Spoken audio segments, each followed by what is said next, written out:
She was just a teenager, barely 17, thrust into the heart of a ruthless royal court. Chosen by a king old enough to be her grandfather, Catherine Howard became queen in a world where youth was currency and silence was survival. But what began as charm and courtship would unravel into betrayal, torture, and death. She wasn't just Henry VIII's fifth wife. She was the second to lose her head. This is the forgotten tragedy of Catherine Howard. If you're drawn to the forgotten and the unforgiving parts of history, you're in the right place. Subscribe if you haven't already, and let me know in the comments what story we should tell next.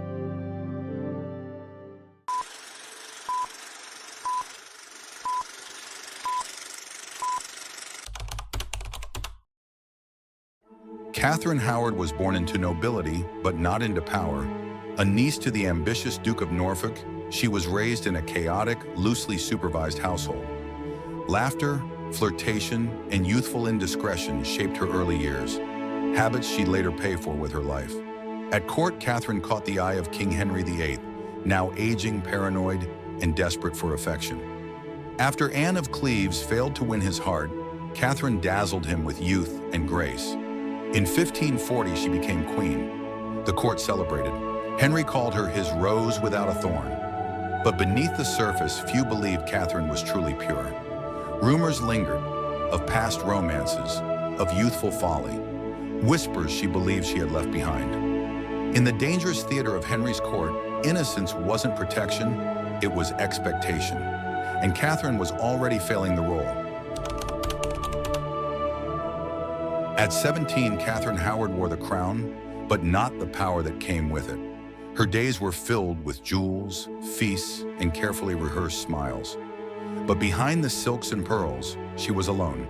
The king, now obese, infected and volatile, showered her with gifts but demanded total devotion. Every glance, every word, every misstep was under watch. And still, Catherine longed for affection, real affection. She surrounded herself with young courtiers, including one dangerously charming gentleman of the Privy Chamber, Thomas Culpeper. Their exchanges were brief, hidden, and filled with risk. Whether their relationship crossed the line remains debated, but the risk alone was fatal. Meanwhile, Catherine made a fateful decision. She gave a position in her household to Francis Derham, a man she had once loved in her youth. It may have been a gesture of kindness or desperation. Either way, it drew attention. The masks at court began to crack. To the world, she was still the radiant queen, but behind the chamber doors, secrets stirred. In a court built on silence, even whispers could kill. And for Catherine Howard, the whispering had just begun. The whispers had turned into quiet investigations. Servants talked, old acquaintances re-emerged, and one by one, fragments of Catherine's past began threading their way into the halls of power. Thomas Cranmer, Archbishop of Canterbury, received an anonymous letter, its contents damning. It spoke of Catherine's alleged premarital affairs, her familiarity with Derham, and suspicions about her relationship with Thomas Culpeper. For a queen, such things weren't just scandalous, they were treason. Cranmer brought the information to the king. Henry VIII refused to believe it, at first, but as testimonies piled up, his confidence shattered. The rose without a thorn had, perhaps, grown from poisoned roots. Henry fled Hampton Court in rage and grief, leaving Catherine behind, unaware her fate had already been sealed. Meanwhile, arrests were made. Francis Derham was tortured. Culpeper, cornered, confessed to private meetings with the Queen. No matter how little was proven, the implication was enough. The court didn't need evidence. It needed someone to blame. Catherine was confined to her chambers, confused and terrified.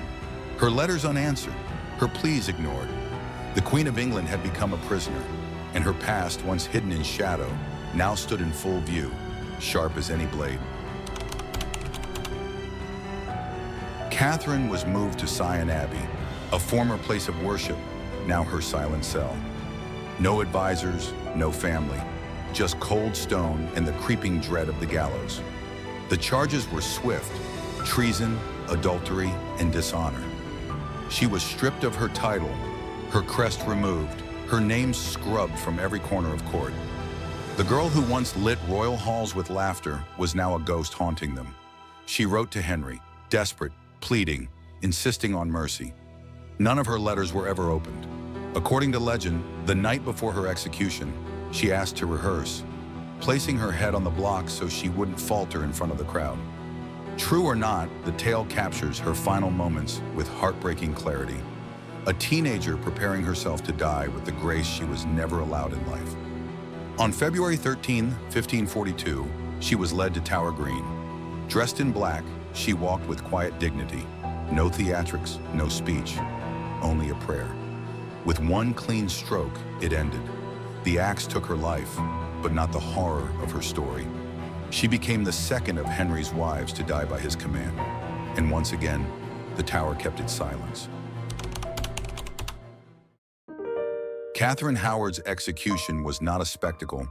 It was a warning. The court stood still. No music, no cheers. Just the sound of the blade and a collective breath held far too long. She was buried in the chapel of St. Peter at Vincula, near Anne Boleyn. Two queens, two cousins, two women condemned by the same crown.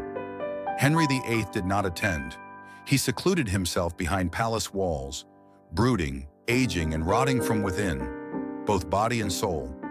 Those closest to him claimed he never spoke Catherine's name again. But something in him shifted. The once mighty king seemed haunted, as if the blood on his hands had finally seeped into his bones. The court moved on, but the people whispered, about the queen too young to be queen, about the girl who never stood a chance. Some blamed her, others pitied her, all remembered how quickly favor could turn into death. Her rise had been dazzling, sudden, her fall, inevitable. Catherine's story wasn't one of betrayal, it was one of entrapment. A pawn in a game where the rules changed faster than she could learn them. And in the end, all that remained was a name etched in silence and a crown no one dared claim. Catherine Howard's story faded quietly from history, overshadowed by louder voices, more powerful players. She left behind no heirs, no policies, no legacy carved in law. Only a memory, fragile, misunderstood, and often dismissed. For centuries, she was remembered as foolish, a naive girl who played queen and paid the price. But time has begun to shift that lens. Today, many see Catherine not as a schemer or seductress, but as a teenager trapped in the machinery of royal politics. A girl raised in chaos, thrust into a marriage built on power, fear, and surveillance. Her downfall wasn't simply the result of missteps, it was systemic. She had no protectors, no allies, only a crown that turned hot with danger the moment she wore it. And yet her name still echoes, in portraits stripped of titles, in stone corridors that remember her steps, in the silence between royal proclamations. Catherine Howard wasn't a footnote. She was a warning, a reminder that even in the grandest courts, innocence is not immunity, and the cost of beauty can be death. She was the queen who died young, unloved, and unheard. But today, we remember her not for how she died, but for how deeply her silence speaks.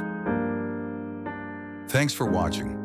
If this story haunted you like it haunted me, drop a comment below. What do you think Catherine deserved? And don't forget, there's more blood behind the crown. I'll see you in the next episode of Dark Lore.